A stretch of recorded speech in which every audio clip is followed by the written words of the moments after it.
this topic before. It was a good presentation, but this is like the kindergarten version.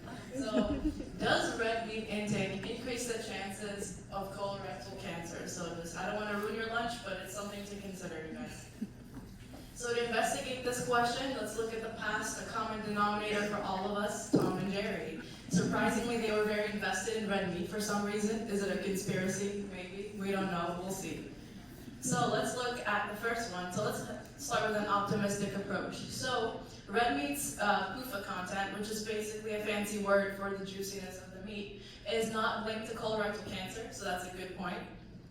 Next one is that we can't make a direct correlation that red meat does cause colorectal cancer because we don't have enough strong evidence that necessarily correlates it because there's a lot of other factors that come into play. So we can say that it doesn't for now.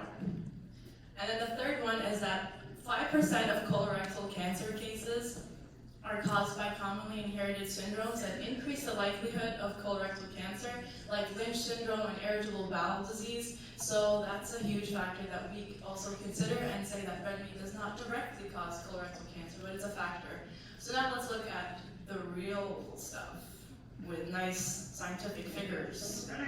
So here's like your, weekend barbecue. He's like Uncle Steve coughing with all that smoke. And he's like, oh, we're gonna have a nice family barbecue. And that's me when I see my midterms. Right? And then here's the fun part. You're like, oh, this is an innocent activity, but pay attention to this very important figure. He's gonna cook the meat. It looks very nice. But wait, look, now. Boom. What just happened right there, you guys? So when red meat is exposed to really high temperatures, it chars. And this causes helium polycyclic acid formations. And unfortunately, that's carcinogenic, so that causes eventually colorectal cancer, you guys. So not too much barbecue. Next. Here's your fun little Canada's Wonderland excursion. You want to have some food. You're like, oh, hot dog stands, they're everywhere. See, that looks interesting.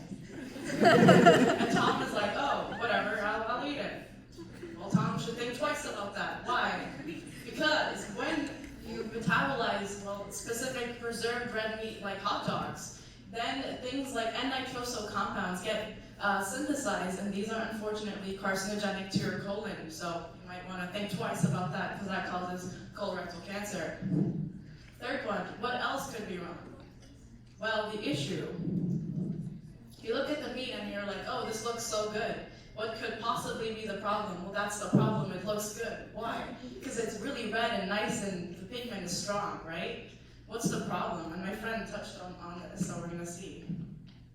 The issue is that the red pigment in the meat itself has hemi-iron, which is contributing to colon toxin formation when synthesized, when metabolized, and that causes DNA damage in your colon. So, colorectal cancer. So most likely the verdict is yes. Red meat intake does drastically increase the chances for colorectal cancer, unfortunately. So you might want to, be laid down on the barbecues and just eat some salad or something, and just be careful. And Tom and Jerry might want to join the ride because they've been eating a lot of red meat for some reason. That's a conspiracy that we'll talk about another time. So thank you.